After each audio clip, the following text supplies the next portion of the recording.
Halo, selamat datang. Hari ini kita mau membuka sebuah cerita yang menurut saya menarik banget. Judulnya Peta Hati di Dunia Kerja. Coba deh, pernah nggak sih Anda bertanya-tanya, kenapa ya ada orang yang gampang banget dapat teman di kantor, tapi kok ada juga yang kelihatannya sendirian terus? Nah, tahu nggak sih? Ternyata ada sebuah penelitian baru yang ngungkapin kalau jawabannya itu bukan di CV kita, bukan juga di jago atau enggaknya kita ngobrol, tapi tersembunyi jauh di masa kecil kita. Iya, beneran. Kunci kehidupan sosial kita di kantor itu ternyata udah tergambar sejak kita masih anak-anak. Penasaran kan? Yuk kita telusuri bareng-bareng. Oke, biar jelas, obrolan kita kali ini bukan asumsi sembarangan ya. Ini semua dasarnya dari penelitian berjudul That's What Friends Are For oleh Zexi Flavia Lee, Cecil Emery, dan Alan Lee.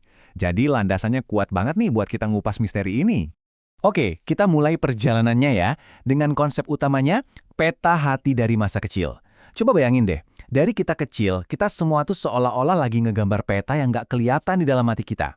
Nah, peta inilah yang tanpa kita sadar jadi penunjuk arah buat setiap hubungan yang kita jalin pas udah dewasa. Nah, dalam dunia psikologi, peta rahasia ini punya nama keren. Teori keterikatan atau attachment theory. Anggap aja ini kayak blueprint emosional kita. Ikatan paling pertama yang kita rasain, entah itu sama orang tua atau pengasuh, itu tuh yang ngajarin kita caranya percaya, caranya deket sama orang, atau malah caranya jaga jarak dari orang lain sepanjang hidup kita. Nah, menurut penelitian ini, ada dua jenis petangga aman yang umum banget. Di satu sisi, ada si cemas. Pikirannya tuh, aku pengen deket tapi, takut banget ditinggalin. Di sisi lain ada si penghindar. Dia lebih mikir, kayaknya lebih enak jaga jarak deh. Deket-deket gitu malah bikin gak nyaman. Keduanya ini sebetulnya cara yang beda aja buat ngelindungin hati. Yuk kita telusuri jalan yang pertama, jalan sunyi si penghindar. Ini tuh kayak cerita tentang seorang pengembara yang percaya kalau sendirian itu adalah cara teraman untuk berjalan.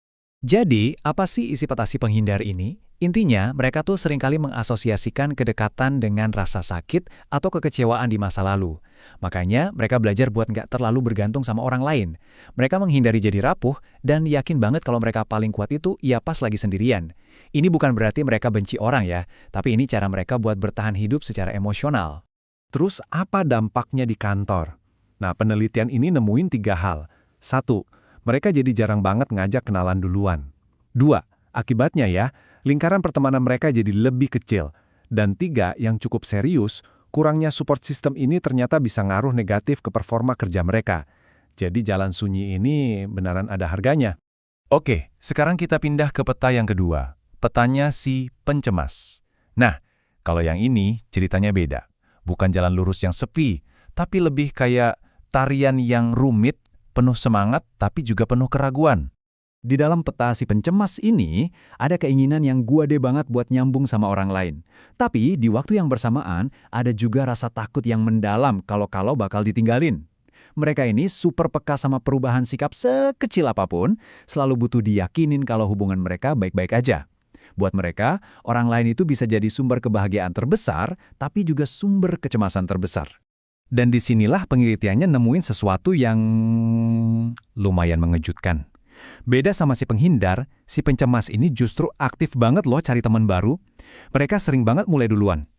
Tapi kecemasan mereka yang nggak pernah berhenti itu bikin hubungannya jadi rapuh dan seringkali putus di tengah jalan. Jadinya dunia sosial mereka itu kayak roller coaster. Gampang dapat teman, gampang juga kehilangannya. Nggak pernah sepi, tapi juga jarang banget tenang. Nah, setelah kita ngerti dua peta ini, penelitian ini tuh ngasih kita lebih dari sekedar data.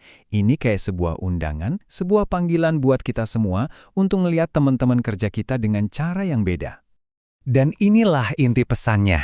Teman kerja kita yang suka jaga jarak, mungkin dia bukan sombong, dia cuma seorang pengembara yang lagi ngelindungin hatinya.